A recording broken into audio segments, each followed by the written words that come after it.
இயேசு உங்களை நேசிக்கிறார். இந்த நாள் வேதாகம தியானத்திற்கு உங்களை அன்புடன் அழைக்கிறேன். கிறிஸ்து தம்முடைய ஜீவனை நமக்காக கொடுத்ததினாலே அன்பு இன்னதென்று அறிந்திருக்கிறோம். நாமும் சகோதரருக்காக ஜீவனை கொடுக்க கடனாளிகளாய் இருக்கிறோம். 1 யோவான் 3:16 ஒரு வேதாகம கல்லூரியில் அங்கு படிக்கும் மாணவர்களுக்கு லூக்கா 10 உள்ள நல்ல சமாரியனை குறித்த சம்பவத்தை நன்கு ஆராய்ந்து அதை குறித்த எல்லா வகையான விளக்கங்களையும் அறிந்து வர வேண்டும் என்று கூறப்பட்டது. எல்லா மாணவர்களும் அநேக ஸ்டடி பைபிள்களை தேடி அதை ஆராய தொடங்கினார்கள். ஆனால் அங்கு படித்த 3 மாணவர்கள் மாத்திரம் அந்த சம்பவத்தை படித்ததோடு மாத்திரமல்ல, அதை நடைமுறையாக சிந்திக்க வேண்டும் என்று தீர்மானித்தார்கள்.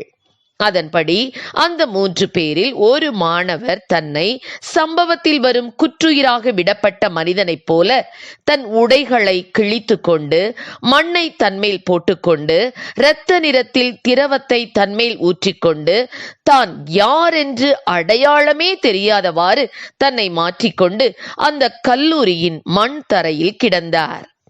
மற்ற 2 பேரும் மறைந்திருந்து என்ன நடக்கிறதென்று கவனிக்க ஆரம்பித்தனர். மாணவர்கள் ஒவ்வொருவராக வர ஆரம்பித்தார்கள்.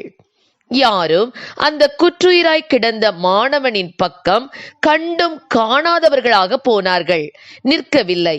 சிலர் வந்து, ஏன் வேறு இடம் இவனுக்கு கிடைக்கவில்லையா, இந்த இடம்தானா கிடைத்தது என்று அவனை திட்டினார்கள். ஒருவரும் உதவி செய்யவில்லை. ஆம், அந்த மாணவர்கள் அநேக வேதாகமங்களை தேடி ஒரு நல்ல பதிலை கொண்டு வந்திருக்கலாம்.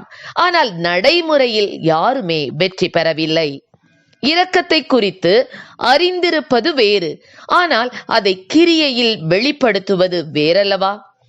ஆம், என கருமையானவர்களே, தேவன் தம்முடைய ஜீவனை நமக்காக கொடுத்ததினாலே அன்பு இன்னதென்று அறிந்திருக்கிறோம். நாமும் சகோதரருக்காக ஜீவனை கொடுக்க கடனாளிகளாயிருக்கிறோம் என்று வேதம் நமக்கு கூறுகிறது. மட்டுமல்ல, ஒருவன் இவ்வுலக ஆஸ்தி உடையவனாயிருந்து தன் சகோதரனுக்கு குறைச்சல் உண்டென்று கண்டு தன் இருதயத்தை அவனுக்கு அடைத்து கொண்டால் அவனுக்குள் தேவ அன்பு நிலை கொள்ளுகிறது எப்படி என்று வேதத்தில் வாசிக்கிறோம்.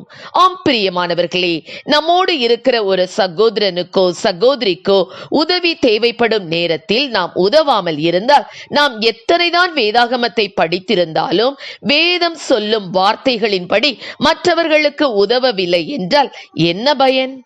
என் பிள்ளைகளே, வசனத்தினாலும் நாவினாலும் அல்ல, கிரியையினாலும் உண்மையினாலும் அன்பு கூற கடவோம் என்ற வார்த்தையின்படி நாம் பேசுகிறதுனாலே மாத்திரமல்ல, உண்மையாக நாம் கிரியையில் நம் தேவனை நேசிக்கிறோம் என்றால் அவர் சொல்லும் ஒவ்வொரு வார்த்தைகளுக்கும் கீழ்ப்படிந்து அவற்றை வெளிப்படுத்தும்படியாக மற்றவர்களுடைய தேவையில் உதவுகிறவர்களாயிருப்போம்.